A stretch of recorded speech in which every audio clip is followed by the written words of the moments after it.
Olá, meus alunos, sejam bem-vindos então mais uma aula. Hoje vamos tratar então com funções recursivas, tá? Último conteúdo da nossa disciplina de algoritmos. Vamos adiante. Então, o que são funções recursivas? Então, são funções que nos permitem definir um problema em termos de uma ou mais versões iguais ou menores do mesmo problema, tá? Então, pode ser aplicada sempre que o problema sendo resolvido pode ser definido em função de si próprio. Um exemplo bem clássico para a gente poder entender o que é uma função recursiva é quando a gente usa fatorial. O cálculo do fatorial, ele é assim, né? Então, o fatorial de um número, ele é 1 se o número for 0. Se ele não for 0, vai ser um número vezes o fatorial do anterior. Então, eu sempre vou ter que fazer o fatorial de algum outro número para chegar no fatorial do número que eu quero. Tá? Então, por exemplo, se eu quero calcular o fatorial de 4, é 4 vezes o fatorial de 3. Espera aí, então eu vou ter que calcular o fatorial de 3. O fatorial de 3 o que é? É 3 vezes o fatorial de 2. Pô, então eu tenho que achar o fatorial de 2. Fatorial de 2, 2 vezes o fatorial de 1. O fatorial de 1 é 1 vezes o fatorial de 0.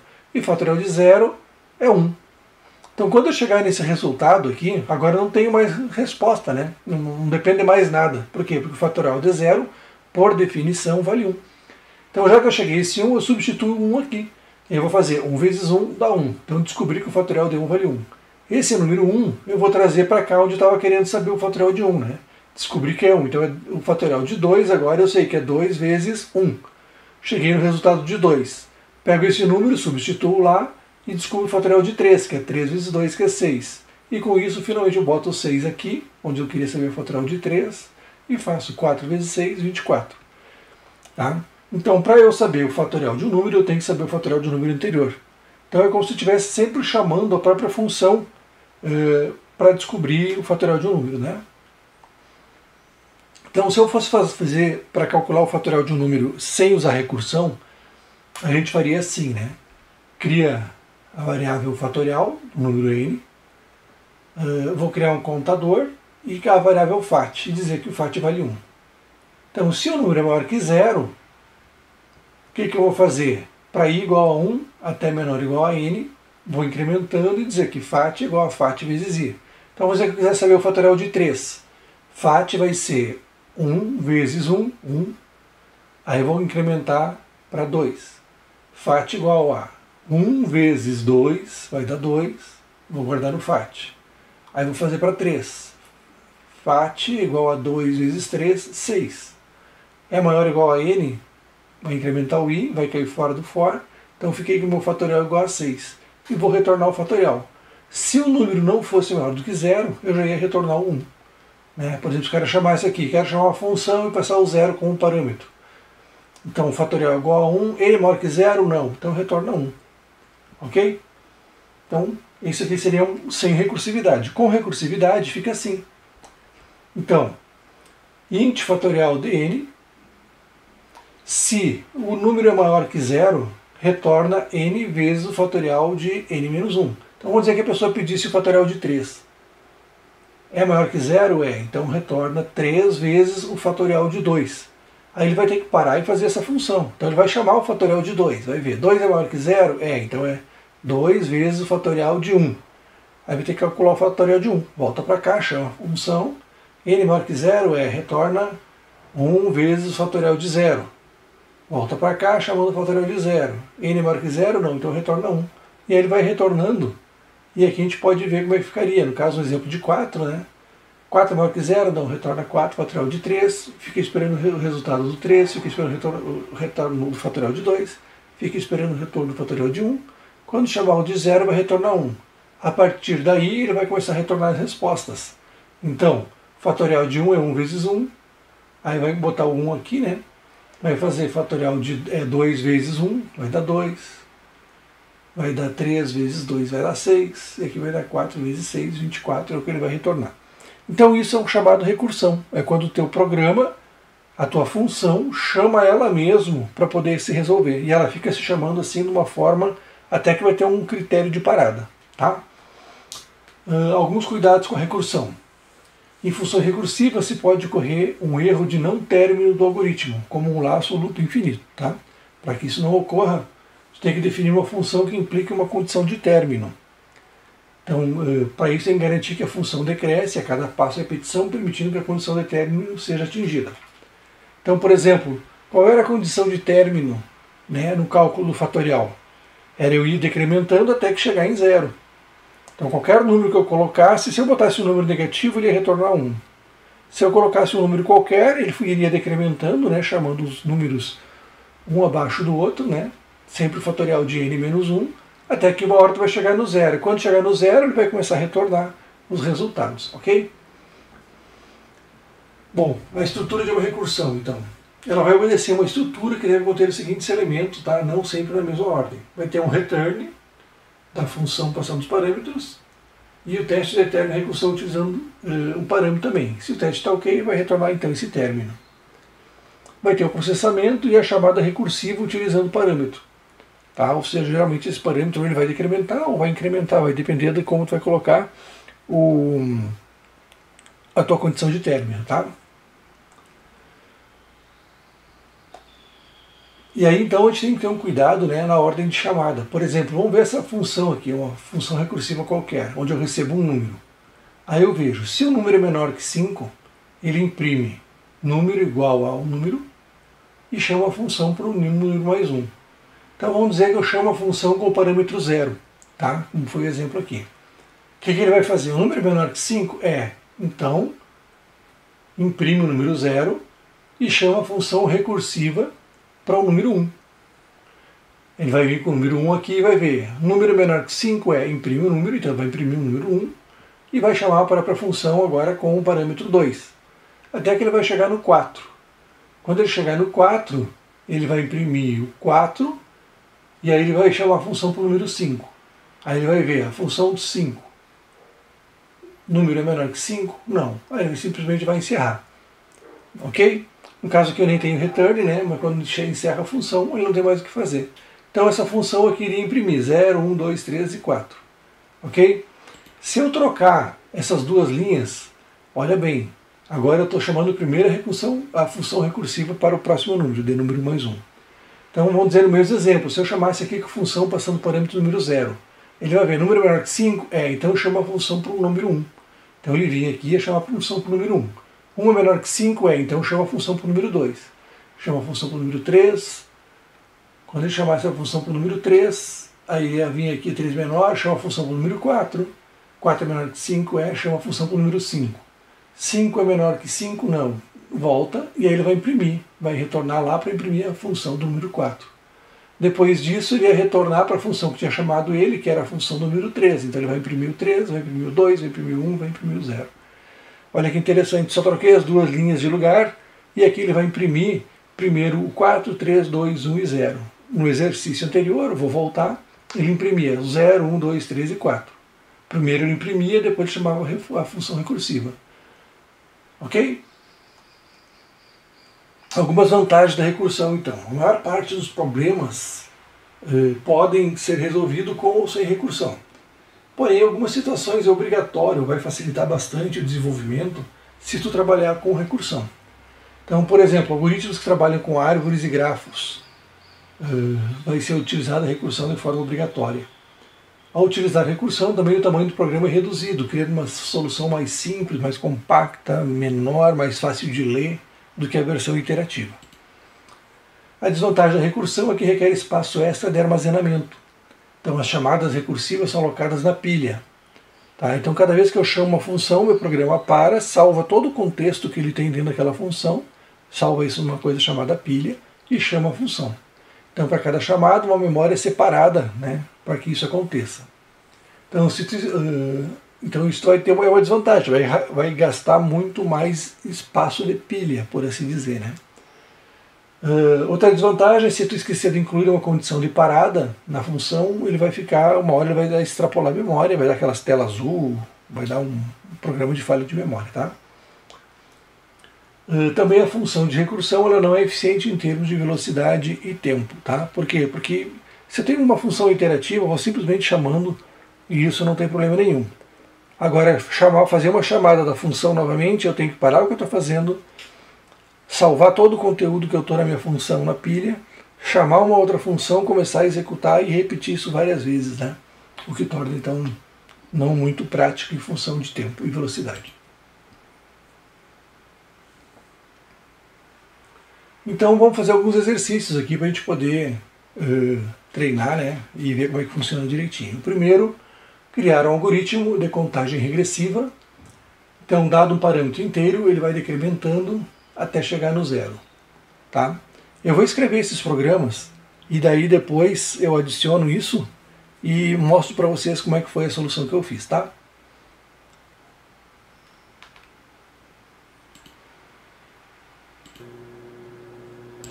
Voltando então, caros alunos, resolvi os problemas. O primeiro deles é então criar um algoritmo de contagem regressiva. Então, dado o número, ele vai decrementando até chegar ao valor zero. Então, o nosso programa ele vai ler o número x, né, onde a gente vai pedir para o cara digitar um número, vai ler e vai salvar esse número, e vai chamar a função regressivo de x. O que é o regressivo de x? Bom, é uma função que não retorna nada, porque ela é simplesmente uma função de impressão, e ela recebe um número n qualquer. Se o n for maior ou igual a zero, ele imprime um número n e um espaço. E depois ele chama o regressivo de n-1. Então, se a pessoa coloca 3, ele vem e vê 3 maior que 0, imprime o número 3 e chama a função para o número 2. 2 maior que 0, imprime o número 2, chama a função para o 1 até chegar no 0. Ele vai imprimir o 0, vai fazer... Se o número é igual a 0, ele imprime e vai parar. Ok? Quando ele chamar com um número negativo, por exemplo, ele não vai fazer nada, né? Então ele vai chamar, depois que ele lê o número 0, ele vai imprimir o número 0, vai chamar o regressivo de -1, e aí ele vai ver a maior ou igual a 0 ou não. Ele simplesmente vai retornar e não vai fazer nada. Ok? Então vamos ver se funciona. Apertamos aqui F11, botar o número inteiro, botar o número 10, está lá imprimindo todos os números de 10 até 0. Ok? É bom de ter o vídeo gravado, vocês podem pausar, voltar e assistir de novo, né? O outro, realizar a soma dos 100 primeiros números inteiros. Então o que eu fiz? Eu criei x, onde eu quero guardar a soma, e disse que x é igual à soma dos 100 primeiros números. E imprimi no fim a soma, que é esse número x, né? Então eu criei uma função soma, que ela retorna um número inteiro. E ela recebe um parâmetro também, o número n. Se o número for maior ou igual a 0, ele vai retornar o próprio número mais a soma dos anteriores. Então, quando eu receber aqui o número 100, ele vai retornar 100 mais a soma dos 99. Aí ele vai ter que fazer a soma dos 99. É maior que 0, é 99 mais a soma dos 98. E assim ele vai fazer de forma iterativa, né, até ele chegar em 0. O número é maior ou igual a 0, faz isso aqui. Se não for, ou seja, quando ficar negativo, ele vai retornar 0 e vai parar. Ele não vai chamar de novo. Tá? Então vamos rodar isso aqui. Ele fez a soma e deu 10. Tá? Vamos de novo. Salvamos e vamos compilar. 5 vezes 50. Ok? Que é a soma dos números. Se eu mudar aqui, vamos botar, por exemplo, a soma dos 4 primeiros números. E for rodar, vai dar 10, que é 4 mais 3, 7, mais 2, 9, mais 1, 10. Ok? Então, aqui, esse número aqui é o que tu vai ter que colocar a soma de até quais números que tu vai querer, né? Próximo exercício, determinar o valor do elemento máximo de um vetor int e vetor de 100. Bom, eu não quis fazer com 100 porque eu não quis digitar 100 números aqui. Mas então eu criei um vetor de 10, já defini o valor de cada um dos elementos aqui. A gente já sabe que o maior aqui é o 8, né? E criei uma variável má, que é onde eu vou salvar a variável máxima. Então, má é igual ao máximo do vetor.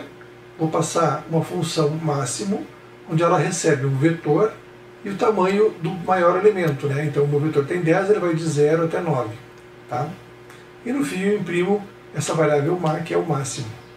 Bom, o que é essa função máximo? Bom, ela vai retornar um número inteiro, int, e ela recebe como parâmetros um vetor, e quando eu quero mandar um vetor e não preciso dizer o tamanho, eu posso chamar assim. Isso é uma coisa que eu já queria mostrar para vocês. Então essa função está recebendo um vetor v de tamanho que tiver. No nosso caso, o nosso v aqui tem 10, tá? Chamei com o mesmo nome, mas não precisava ser. E recebe também um número inteiro i, que é a posição primeira que ele vai querer testar. Para mim fazer isso, eu criei uma variável auxiliar chamada m, e aí eu fiz o seguinte: se o meu índice for 0, eu vou retornar o próprio elemento 0. Se não, eu vou dizer que o meu m é o máximo entre do vetor até a posição anterior. Então, quando eu quero saber, por exemplo, minha primeira chamada, eu vou ter o vetor, o índice 9, eu vou chamar, é igual a 0? Não. Então, o meu m é o máximo do vetor até o índice 8. E eu vou chamando assim, eu vou descobrir, para mim saber o máximo do 8, eu vou vir aqui, é 0? Não. Então, meu m é o máximo até o vetor 7, até o vetor 6, até o 5, até o 4, até o 3, até o 2, até o 1, até o 0. Quando eu chegar no 0, ele vai retornar o próprio vetor 0. Ok? Então, quando eu chamei aqui lá para o máximo do vetor até o índice 0, quem chamou isso foi quando eu estava testando com o número 1, né? Então, o meu m agora, ele tem o valor do vetor 0. Se o m é maior que o v1, ou seja, se o vetor 0 é maior que o v1, eu vou saber que tem que retornar o m, que é o nosso vetor 0. Senão, eu vou salvar o vetor 1. Ok? Então, o que eu estou retornando daqui é o máximo entre o 0 e o 1, o vetor 0 e o vetor 1. E aí, com esse número do maior deles, eu vou retornar lá para a função que chamou o vetor 1, que foi a função onde eu estava testando o vetor posição 2. Então, a variável m agora, para o vetor 2, eu tenho o máximo entre o 0 e 1. E aí eu vou ver, m é maior que o vetor 2, se for, retorno m, se não, retorno o vetor 2. Então agora o meu retorno vai ter o máximo entre o 0, o 1 e o 2. E assim até chegar no nono elemento, tá? Do elemento de 0 a 9. Isso aqui funciona certinho. Vamos rodar. Ele retornou o máximo igual a 8. Vamos fazer um outro maior aqui, vamos botar aqui 13. Vamos rodar. O máximo é 13, ok? Sempre ele vai retornar o maior número que eu tiver aqui.